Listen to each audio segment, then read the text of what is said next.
안녕하십니까? 저는 서울아산병원 이비인후과에 근무하고 있는 안중호라고 합니다. 이번 영상에서는 노화성 난청의 진단과 치료, 그리고 예방에 대해서 말씀드리도록 하겠습니다. 이번 영상에서 강의드릴 내용은 첫 번째, 노화성 난청의 특징과 진단, 그리고 노화성 난청의 치료 및 예방에 대해서 말씀드리겠습니다. 먼저 노화성 난청의 특징과 진단입니다. 노화성 난청이란 대한이비인후과 교과서에 나온 대로 연령의 증가로 인해 발생하는 퇴행성 변화에 의한 청력 감소를 의미합니다. 기준은 양쪽 귀에서 대칭적인 형태의 난청이 발생하고 외상, 이독성 약물, 귀의 질환, 소음 노출, 귀 수술 등의 과거력이 없는 경우입니다.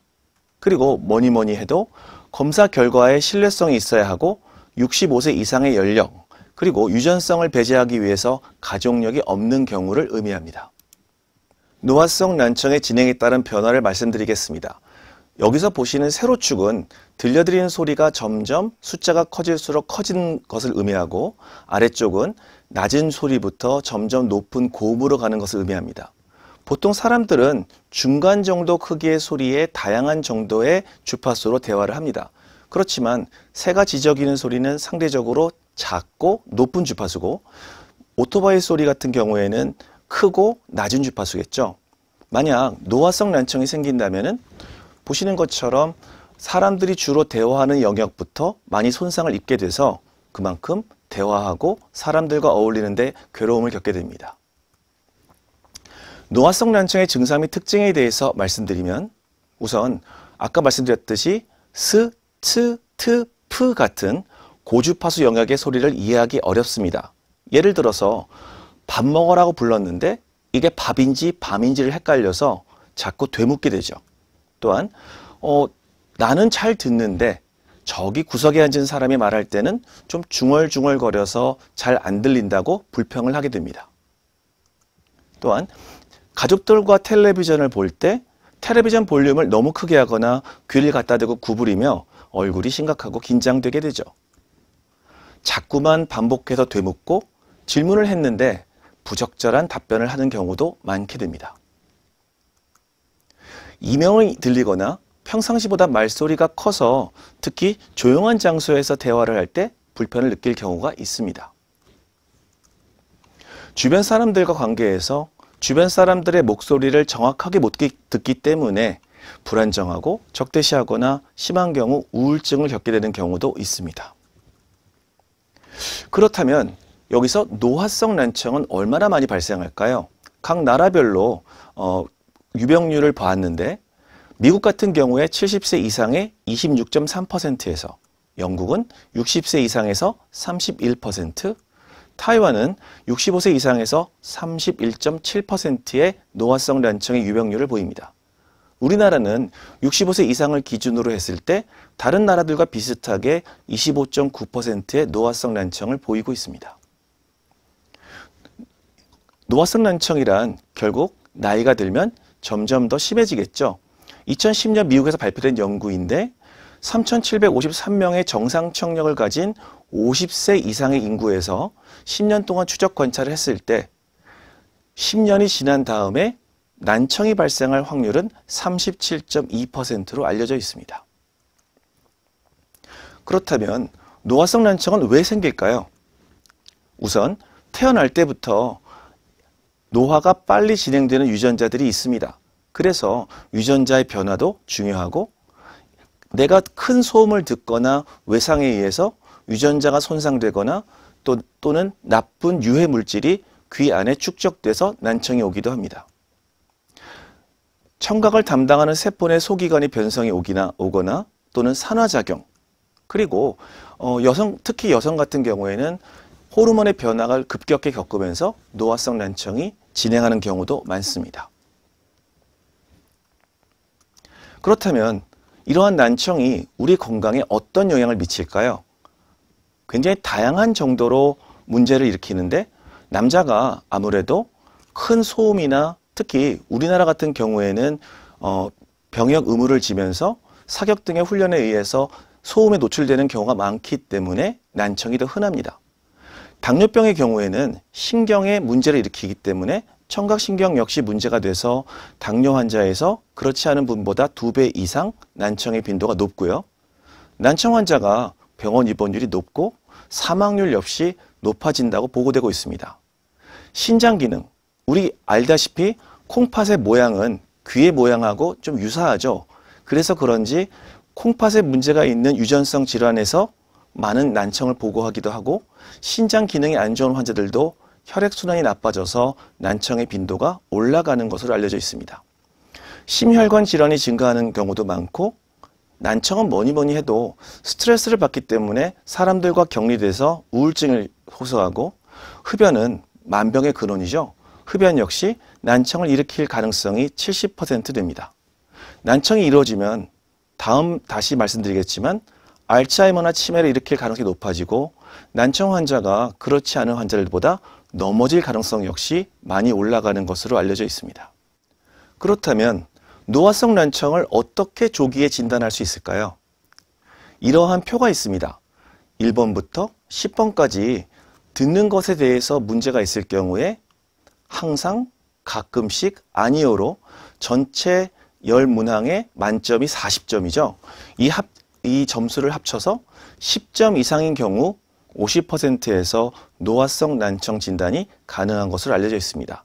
나중에 이 표를 가지고 본인의 노화성 난청 지수를 측정해 보셔도 좋을 것 같습니다. 여기 굉장히 중요한 연구가 있습니다. 36세부터 90세까지 639명의 환자가 참여한 대규모 연구인데 평균 11.9년 동안의 관찰 기간 동안 639명 중 58명의 환자에서 치매가 그리고 37명의 환자에서 알츠하이머 진단을 받았습니다. 그런데 정상 청력을 가진 대조군에 비해서 가벼운 난청군이 1.89배, 2배 정도, 중등도 난청군이 3배, 그리고 고도 난청은 무려 5배 가까이 알츠하이머나 치매의 위험도를 보였습니다. 그래서 교정이 가능하다면 적극적인 청능 재활이 중요한 것을 강조하였습니다. 이 표를 다시 보여드리면 평균 청력도가 점점 점수가 커질수록, 이 말은 점점 청력이 나빠질수록을 의미하는 거고 치매 위험도가 점점 올라갑니다. 그래서 청력이 나빠질수록 치매 위험도는 점점점 증가하는 것을 보여주고 있습니다. 그렇다면 이제 난청을 진단하고 난청의 위험도에 대해서 알았으니까 이러한 노화성 난청을 어떻게 치료하고 예방하는지 중요하겠죠. 지금부터 말씀드리겠습니다. 다양한 종류의 난청이 있습니다. 이러한 난청의 치료는 그 진단에 따라서 원인에 맞는 치료를 하게 됩니다. 예를 들어서 돌발성 난청처럼 갑자기 청력이 떨어지는 경우는 스테로이드, 혈액순환제, 비타민, 허브 등을 복용하실 수 있고 만약에 귀에 물이 차서 또는 고름이 차서 고막이 없어서 생기는 중이염인 경우에는 중이환기관 삽입술이나 이소골 성형술, 이경화증 수술을 하게 됩니다. 그렇지만 치료 후에도 여전히 청력 개선이 안 되는 분들이 계시죠. 그런 경우엔 적극적으로 청각 제어를 시행하는데 대표적으로 보청기를 쓰거나 심한 경우에는 인공와우 이식을 시행하기도 합니다. 노화성 난청의 치료는 안타깝게도 아직까지 이미 손상된 청력을 회복할 수 있는 방법은 없습니다. 그렇기 때문에 예방을 하고 이것을 조기 진단해서 더 일어나지 않게 진행하지 않도록 하는 것이 중요하고요. 만약 노화성 난청이 진행됐다면 아까 말씀드린 치매나 알츠하이머의 위험도를 감소시키기 위해서라도 청력 재활을 열심히 노력해야 합니다. 주변 소음이 시끄러우면 잘 못 들을 수 있으니까 가급적이면 주변 소음을 감소시키거나 아니면 적극적으로 대화하는 사람들의 입술을 읽기 등 의사소통 교육을 하시는 게 중요하고요. 보청기나 중이이식, 인공와우 등의 듣기 훈련을 위한 청각 재활 수술을 할 수도 있습니다. 노화성 난청을 예방하기 위해서는 뭐니 해도 과도한 소음의 노출을 예방해야겠죠. 예를 들어서 친구들과 오래간만에 노래방에 갔는데 너무 큰 소리가 들려서 스피커 옆에서 노래를 부르다가 귀가 나빠져서 병원에 오시는 분들도 자주 계십니다. 그래서 너무 큰 소음에 예방하는 것이 중요하고요. 다음으로는 뇌졸중, 심근경색, 고혈압, 고지혈증, 당뇨 등 달팽이관이나 청각기관에 들어가는 혈관에도 문제를 일으킬 수 있는 질환을 잘 관리하고 치료해야 합니다. 식습관이 중요하겠죠. 너무 고지방식이를 드시는 것은 다른 부분의 건강을 위해서라도 삼가하는 게 좋고, 칼로리는 가급적 많지 않게 드시는 것이 좋습니다. 필요하다면 요즘 많이 소개되고 있는 항산화제의 섭취도 좋습니다. 또한 아스피린이나 혈액순환제 같이 내 달팽이관이나 내 몸의 혈액순환을 도와주는 약도 좋습니다. 그렇지만 귀를 아낀다고 무조건 조용히 지내시는 것은 도움이 안 되고요. 오히려 적절한, 내가 즐겁게 지낼 수 있는 적절한 소음은 노화성 난청을 오히려 예방할 수 있습니다. 그래서 저희는 항상 많은 사람들과 어울려 지낼 것을 권유드리는 것입니다. 청각장애를 진단할 수 있습니다. 예를 들어서 가장 낮은 6급인 경우 한쪽 귀의 손실이 80dB 이상, 다른 귀의 손실이 40dB 이상인 경우 가장 낮은 청각장애 등급인 6등급을 받을 수 있고, 두 귀 모두 일반적인 보청기로는 잘 들을 수 없는 정도인 경우엔 2급 장애를 줍니다. 그래서 3급과 2급은 심한 장애로 분류가 되고 4급부터 그 이하는 심하지 않은 장애로 분류됩니다. 보청기가 도움이 안 돼서 인공호흡 수술을 나라에서 지원받을 수 있는 청력은 4급 1호, 두 귀의 청력 소실이 평균 70dB 이상인 경우가 해당됩니다. 그렇지만 이 모든 경우에 있어서 모든 청각장애 환자에서 한 귀의 급여 보청기를 5년마다 처방해 드리고 있습니다. 그렇기 때문에 내가 청력이 나쁜 것을 아신다면 가까운 병원을 찾아가서 적극적인 청력 검사와 장애에 해당된다면 장애 신청을 하실 것을 당부드립니다. 여기 재미있는 연구가 있습니다. 좀 전에 제가 청력이 나쁜 분들이 그렇지 않은 분들보다 치매나 알츠하이머의 위험이 높다고 말씀드렸죠. 그러면 그런 분들이 적극적으로 보청기 등의 청각 제어를 한다면 어떻게 될까요? 영국에서 나온 연구인데 영국 전역에서 43만 7,704명을 대상으로 보았습니다.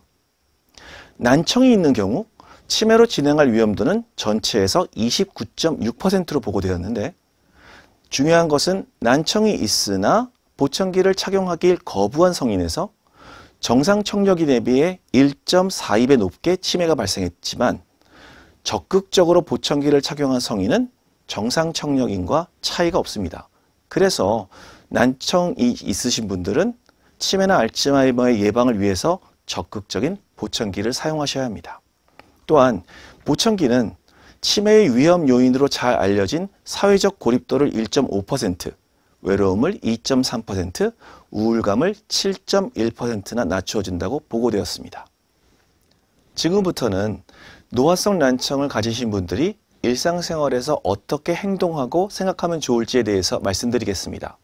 우선 본인이 잘 못 듣는 것을 감추지 말고 적극적으로 말씀을 하셔야 합니다.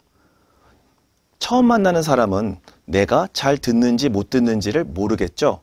그런데 자꾸만 되물으면 상대방에게 불쾌한 인상을 남길 수도 있습니다. 그렇기 때문에 이야기를 나누기 전에 나는 조금 못 들으니까 좀 배려해 달라고, 말을 조금만 천천히 해달라고 말씀해 주시는 것이 중요합니다.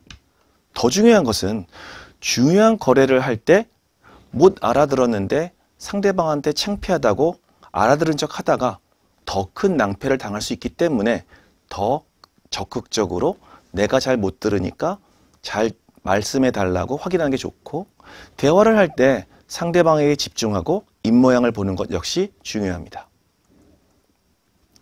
가족과 주변 지인들의 역할이 중요하겠죠. 가족들과 주변 지인들은 발음을 또박또박 그리고 약간 천천히 말씀하시는 것이 좋습니다. 그리고 뭐니 해도 잘 못 듣는 분들은 되물을 수밖에 없죠. 그럴 때 짜증내지 말고 잘 다시 말씀해 주시는 게 좋습니다. 그리고 난청인들은 입모양을 보면서 아는 경우가 많습니다. 그래서 상대방을 쳐다보고 이야기를 하시는 게 좋고, 난청이 있다고 하더라도 나는 보청기를 하게 되면은 나는 이제 늙었다고 생각해서 거부하는 분들이 많습니다. 그럴 땐 가족들이 더 적극적으로 보청기를 권해드리는 것이 좋고 대화할 수 있는 기회를 자주 가져야 치매를 예방하는 데도 도움이 됩니다. 그렇지만 제가 항상 환자들에게 말씀드리는 내용 중에 하나가 안 들리는 소리는 정말로 필요한 소리가 아닌 이상은 적당히 듣고 넘기는 것도 필요합니다. 중요한 거래나 물건을 구입하는 경우가 아닌 이상 너무 다 들으려고 하는 것은 피곤하죠. 적당히 듣고 나서 내가 이해한 것이 맞는지 확인을 하시면 됩니다. 아시겠지만 일상생활의 대화의 대부분은 큰 의미가 없어서 중요하지 않은 대화가 많다고 편하게 환자들에게 말씀드리고요. 그렇지만 못 알아듣는다고 남들 대화하는데 가만히 있지 마시고 적극적으로 대화에 끼어서 말씀하실 것을 권유드립니다. 정기적인 청력검사가 필요합니다. 최소 1년에 한 번 정도는 청력검사를 하셔야 됩니다.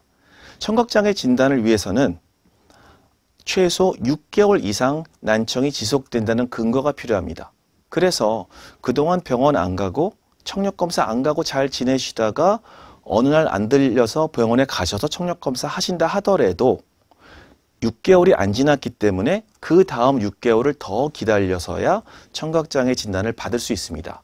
그래서 내가 난청이 생겼는지 조기에 진단하고 치료하고 보험 등의 혜택을 받기 위해서는 최소한 1년마다 청력검사를 하실 것을 권유드립니다.